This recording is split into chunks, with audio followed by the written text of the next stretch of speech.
Hello and welcome back to Frogboy X1 Gaming. I'm Captain Radion, and we are here to talk about the 4070 Ti Super Sad. Super duper sad, or whatever. So, as you all have seen, you've probably seen all the benchmarks out there, and this was supposed to be the greatest card ever made. And sadly, my 7900 XT is still better than it. Oh my goodness. So let's get this straight. Nvidia went out of their way to slap their customers upside the face like this, like pow, right in the kisser. And then they're like, oh yeah, well, we're going to make it like seriously like 6% better than the old one, but we're not even going to go out of our way to try to beat the 7900 XT that's now $709. You remember AMD when I told you guys to hold the line? I told you, hold the line. Why would you lower the price to the 7900 XT? I mean, it's great for customers. And you know what? Honestly, thank you, AMD, for providing that extra added financial assistance to those that would like to leave Nvidia and maybe jump on and get a 7900 XT. I believe that it's an amazing value for this card. I absolutely love my XFX 7900 XT. It is a beast. It gets the job done. It is very good at 4K, and it does very well at 1440p as well as 1080p. It's a very solid card, very good card. Plenty of VRAM. You got the 20 gigabytes. The new 4070 Super SAD or 4070 Ti Super SAD has only got the 16 gigabytes. Yeah, so apparently this card is falling short. It's still getting walked on by the 7900 XT. It is doing very well in ray tracing. It does have like a little bump. Obviously, in the ray tracing, if you even call it that for these mid-range cards, I just don't think that ray tracing is actually attainable for the general masses just yet. And I kind of feel like this card is marketed toward the general masses, but at an extreme markup, especially for what these cards are actually bringing to the table. I would say your best bet would probably be a 4080 Super if you are 100% dead set on being an Nvidia, like having an Nvidia GPU. I think that would probably give you a little bit better ray tracing experience, but I just don't see. I do. Okay, let me make this perfectly clear to everybody so that you know. I do see ray tracing as the future of lighting and reflections and shadows and ambient occlusion and all of those things. Like, I do see ray tracing as the future. I just don't see ray tracing as a must-have feature right now because it costs way too much to play video games with this. We got to remember, at the end of the day, my friends, these are video games, and our video games, by the time ray tracing is actually at a point where you can use it like you would use tessellation, it's going to be affordable. It's going to be better, and it will actually, like, we'll have visuals in video games that will warrant actually having good ray tracing. I don't think we're there visually yet. To be completely honest with you, I don't necessarily think that in some games it's hit or miss. You can barely even tell it's on. In some games, yeah, it looks all right, but it's still fuzzy and blurry. I mean, thank the Lord for ray reconstruction, but at the same time, you can literally a handful of games that are actually worth playing on like the 4090 or something with ray tracing enabled. But dude, those are old games. You've already played them. You've already played Control. You've already played freaking Cyberpunk 2077. You just got done playing Alan Wake 2. I mean, obviously there's a couple of more, but those are the ones that really stand out. I mean, the new Avatar game, really, you're getting like 70 frames a second on a 80 frames a second on a 7900 XT. If you turn on if you turn on, FSR3 and frame generation, it's well into the hundreds. So, it is playable, and all the other games that are ray tracing, it's so funny, dude, when everybody's like, yeah, you're getting it for ray tracing. Almost all of them are within a few frames. Like when you look at like Resident Evil 4, you look at some of the other games that have ray tracing. they're pretty close together. So when I look at this, man, I don't look at this as like an opportunity to just sit and bash Nvidia. It's deeper than that. There is a sickness out there when it comes to Nvidia and people just being so ill informed that they're just like, yeah, dude, the heck with AMD, just get an Nvidia GPU. No, man, no. My purpose on this channel is to help gamers. And that's what it is. It's all about gamers. I don't care like the Nvidia cards can do better in work applications or blah, blah, blah. That has no meaning here. This is a gaming channel. I don't care about that. My sole purpose is to help my community find a GPU that is going to power their gaming needs. If you need more information about stuff like work applications and stuff like that, this is not the channel for you. It's not. Like, I'm not going to go out of my way to learn about that. To try to, like, I don't care. Like, I'm pure gaming, 100% gaming. We are trying to find the best bang for your buck and the best experience that you can get for gaming. That's what we're looking for. AMD has great rasterized power as well as a very good stable setup when it comes to their software. The Adrenaline software is absolutely awesome. Really easy to get in there and figure things out. You can just get in there and go through the tabs and look at it at your own leisure. There's little things that tell you what each function does. We will be talking about.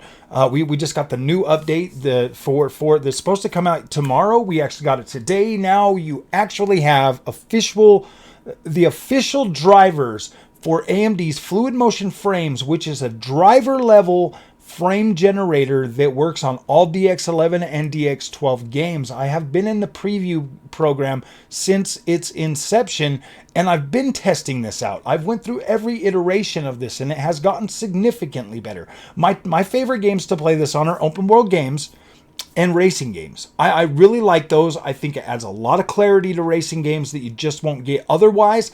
And when it comes to open world games, if you can get your base frame rate above 70 frames per second. I like to go above 70. They say 60, but I like over 70. It just feels great. It feels great. Like, it feels great when you're moving. You just have such a smooth image quality when you're like running forward. Even panning the camera nice and slow and stuff like that. If you pan the camera a little bit faster, then it kind of breaks down a little bit. But if you're like me when you're playing open world games and you're just looking around and you're nice and slow and you're not like janking all over the place. When you do jank all over the place, you don't really notice it because you're obviously immersed in the experience. But when you're just moving it slow and looking around and dawdling and enjoying the experience, yeah, it works great. When you're moving forward, the image clarity that you get from the fluid motion frames actually does intensify the visuals as well. The higher the frame rate, the better the visuals look. And I know it sounds stupid, and a lot of people are like, yeah, that's like knowing knowledge and whatever. I don't think a lot of people really understand that the higher your frame rate, the better image quality you have. It does. It absolutely intensifies the image quality because you can see and it doesn't flicker at all, so it just makes everything look nicer. And that's a bonus. AMD's Fluid Motion Frames is actually a bonus, just as Nvidia's frame generation is a bonus. Now, I was pretty against it at the beginning when we were listening to it, because this was my feeling about it. This, and I'll be completely honest with you. I would have been like, yeah, dude, I would have tried it out on my 3080. But they cut me out of it. They completely were like, dude, we don't care about you. If you want these features, buy a new card. That's literally the way I felt with Nvidia when they did not have that feature coming to the 30 series cards. So I was like, all right, whatever then. If I don't get that feature, I'm just going to go to AMD. And then AMD's like, yeah, dude, we're going to have FSR3 with frame generation. And they're like, but we're also going to make it so you can use it on DX11 and DX12 games. And I was like, are you kidding me? At a driver level? And at first, like, honestly, it was trash. It was like, oh, dude, this sucks. I'm like, it's okay running in a straight line, but when you turn the camera, it falls apart. But then, boom, the very next update that came to it, the fluid motion frames, obviously better when you pan the camera. You got HDR support back, so it was like, okay, this is getting better. Oh, I'm looking at this. If they can get like a couple more of these quirks worked out, I think this will actually be a useful tool that people can actually use and maybe drive a little bit more longevity out of their GPUs. Because that's what we're looking for. That's what we're looking for, guys. At the end of the day, I don't expect you to want to buy a GPU every 2 years or every year when a new one comes out. When I help you find one, that's why I'm going all the way down to the 7600 XT tomorrow. That's why I'm getting that 7600 XT tomorrow. It's so that we can look at the bottom end too, so that we can find the right AMD GPU for the people in the community. I have no desire to really push Nvidia's products. As far as I'm concerned, if you come here and you say, well, I love ray tracing, my recommendation to you is get a 4090. If you love ray tracing, get a 4090. Maybe a 4080 will suffice, but I would go with the 4090. If ray tracing is important to you, that's the card you need to have. None of this other stuff. You're going to get a subpar experience, and then you're just going to kick yourself when you have to upgrade again. You're going to feel bad, and we're shooting for longevity on this channel, so I do recommend a 4090 because that should, in theory, give you the best longevity. You should be able to get 4 years out of a 4090 and then be able to experience that. And then if you can't, and that's the way. I mean, if you're buying a 4090, I expect you, I would expect you to want to hang on to that for at least 4 years to at least try to recoup the money that you invest in that. Now, a 4080 is a little bit different for $1,000. Because that's pretty much the max that I ever want to pay for a GPU is about $1,000. So I would get the 7900 XTX, but my 7900 XT is actually really, really good. But before the end of this generation, I might pick one up. I might. Like, I don't know.